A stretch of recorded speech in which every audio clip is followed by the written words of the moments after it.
Hello from Jihad and the World, a podcast that explores the intersection of Western and Islamic cultures. The author is Mark Silinsky of Kensington Security Consulting, which provides education on national security. Today's episode is called Waters and Medea Benjamin, Pretty in Pink. It examines two colorful characters, Roger Waters. We, the ordinary people of the world, hugely outnumber the Israeli scum and the ruling elites in the West. We stand alongside our brothers and sisters in Iran in the fight to end the occupation, oppression, and genocide in Palestine. Roger Waters.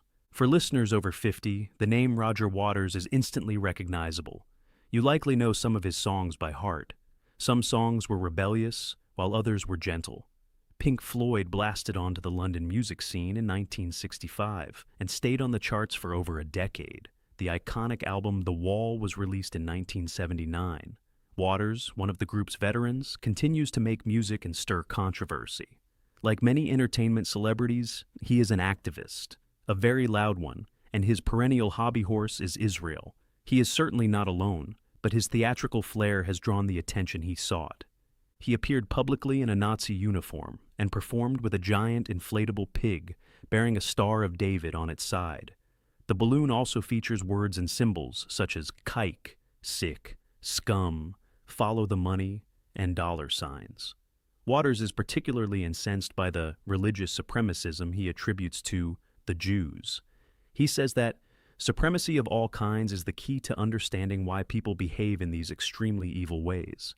Like the Israelis have done for the last 75 years and are continuing to do so with the support of the American empire, including my country, the United Kingdom, which is part of the American empire. And it's deeply, deeply depressing to me. He repeatedly assures his fan base and others that, in his words, I am not an anti-Semite. But not everyone is persuaded.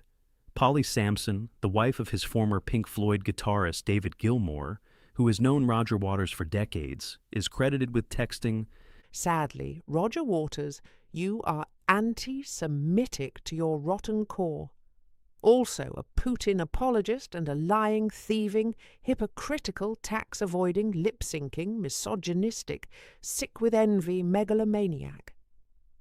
It doesn't help his cause that so many of his comments are captured on tape, and that his cavalier insults annoy his bandmates more than he realizes. Given all this, it surprised few that he wanted to weigh in on the joint American-Israeli attacks against Iran in 2025 and 2026. The Pink Floyd bassist texted, March 1st, 2026, is day 2 of World War III. We, the ordinary people of the world, hugely outnumber the Israeli scum and the ruling elites in the West. We stand alongside our brothers and sisters in Iran in the fight to end the occupation, oppression, and genocide of our brothers and sisters. This was a broadside against Israelis and Western elites, presumably Americans. He speculated that Donald Trump might have him assassinated. His contempt is not limited to Donald Trump. He loathed his predecessor. Iranian media referred to Waters as a political expert and quoted him on the Russian channel RT as saying, Biden is a warmongering servant of the oligarchy that rules the United States of America and will continue to be so for however long he remains the President of the United States. He's not to be trusted on anything. On his television show, Piers Morgan unsuccessfully pressed Waters to condemn Iran. On his show, he said to the 82-year-old rocker, Roger, you like to stand up for one of the world's worst regimes in Iran and pretend that the only reason people there are protesting is because of the economy, and that's because of sanctions put on it by other countries, wrongly, because they don't prop up any terror groups.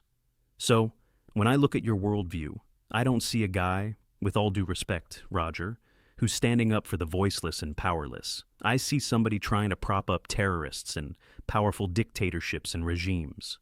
That is what Piers said. Medea Benjamin.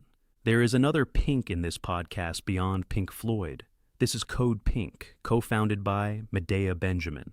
The website touts Code Pink's involvement in many causes. These include justice for Palestine, U.S., out of Africa, China is not our enemy, peace in Ukraine, and, for our purposes today, no war on Iran/peace with Iran. The site requests Tell Congress we don't want any troops sent to the Middle East. We want a complete halt in military equipment and aid to Israel, and we want peace with Iran. Over 60% of Americans want to stop arming Israel, and Americans certainly do not want to go to war with Iran. No more endless wars. We want peace. The website offers an action toolkit that is not easily accessible, but Ms. Benjamin and Code Pink call people of conscience to gather a group of people. Reach out to your local anti-war coalition to broaden your base. Check out our basic events checklist. Gather your signs, art, chants, and other striking visuals. Review the Code Pink Statement of Nonviolence. Take action. Host a rally, a street teach-in, a sit-in at your representative's office, or something even more creative. Demand no war on Iran. As for the woman herself, Medea Benjamin has much in common with Roger Waters. She finds a kindred spirit in Waters' focus on Israel as a central force of the world's evil. Born Susan Benjamin in 1952 on Long Island to Jewish parents, she changed her name to that of the Greek mythological woman who killed her children to spite their father, who loved them. At Tufts University, she threw herself into left-wing activism. In the early 1980s, this trust fund woman of privilege lived in Cuba and married the black coach of the country's basketball team. But she was jailed and deported after rubbing Fidel's regime the wrong way. On her return to the United States, she pursued a slew of anti-American causes. Like Waters, Benjamin is highly theatrical. In 2024, during Israel's war against Hamas, she appeared on video wearing striped pajamas that evoked the German concentration camps.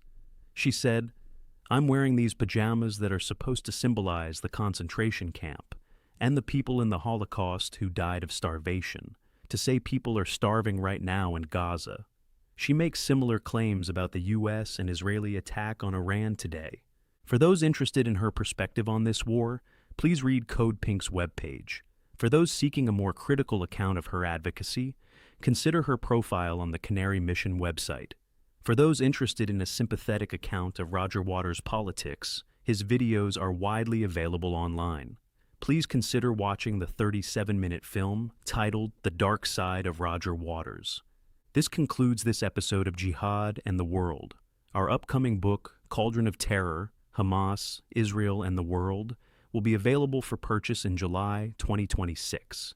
This podcast does not represent the official position of the United States government. Until next time, goodbye from Kensington Security Consulting.